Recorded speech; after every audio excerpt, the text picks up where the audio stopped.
Last year it was the year of the rabbit, so I designed a super simple papercraft rabbit. This year it's the year of the dragon, so I wanted to make a dragon, and it did not go very well. Hello, my name's Alice Quinn, and I design paper toys. They go from 2D nets to 3D objects. Wow, cool! So in this video, I want to share a toy that I designed 5 times and chose not to release anyway.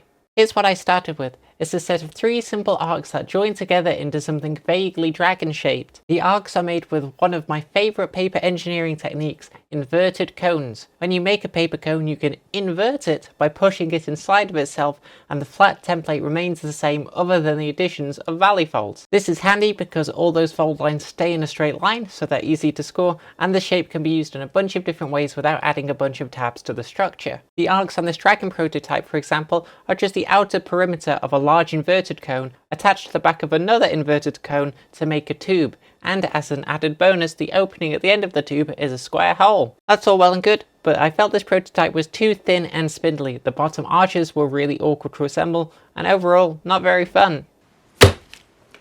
I made the design much chunkier, but made the arches more shallow and less defined in the process, which I wasn't happy with.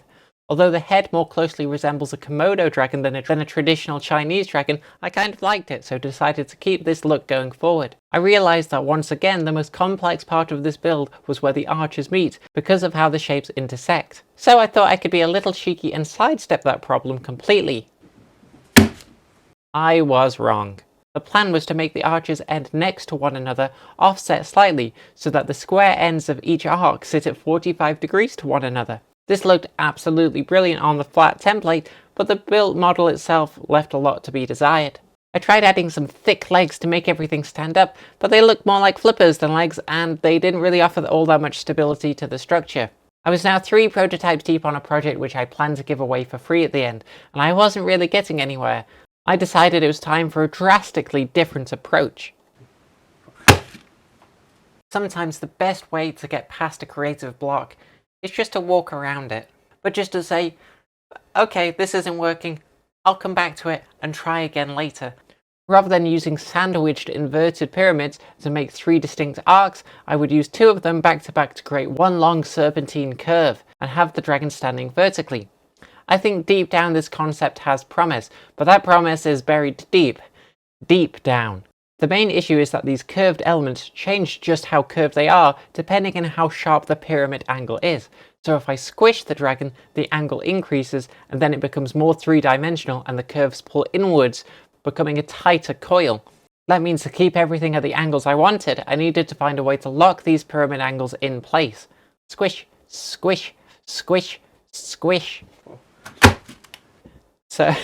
So I kind of tried to split the curve into 2 pieces. That way I could add ends to the tubes with the thought that this would add rigidity to the pyramid and lock everything in place. But all that really happened was I broke the curve, making it ugly, and then I ended up just adding a whole new point of instability to the structure.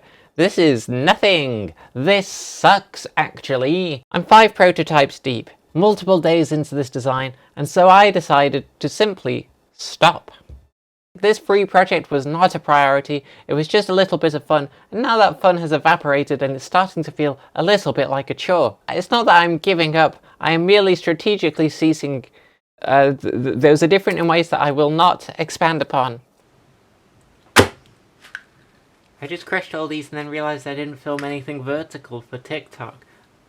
Oh well. What's important isn't how many times you succeed, it's what you learn from when you fail. Risking failure is the price you pay for seeking success. Was this project a failure? Depends how you look at it. It didn't succeed in the sense that the outcome I wanted didn't materialize, but as long as I'm learning something from the process, I can't really call it an outright failure. Maybe I'll revisit this project one day down the line and I'll try and design a Lunar New Year dragon, but for now, I'm on to other projects. Okay, I hope you found looking at this unfinished papercraft interesting, and I'll see you in the next video, I guess. Okay, goodbye. What if I just filmed the rest of them with this on and I just never acknowledged it? I just didn't bring up that I'd done this at all. Idiot, fool.